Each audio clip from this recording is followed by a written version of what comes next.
Hi, I'm Diana Cooper, and today I have a beautiful orb card for you.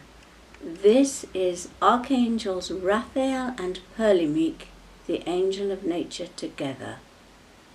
Look at this card, breathe the energy in, and visualize the energy around you. When you have this energy in your aura, you are able to heal nature and yourself. And here is a different orb picture of the same archangels.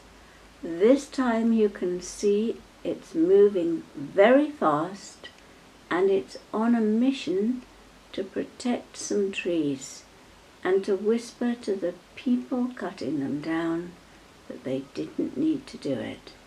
And the mission was successful.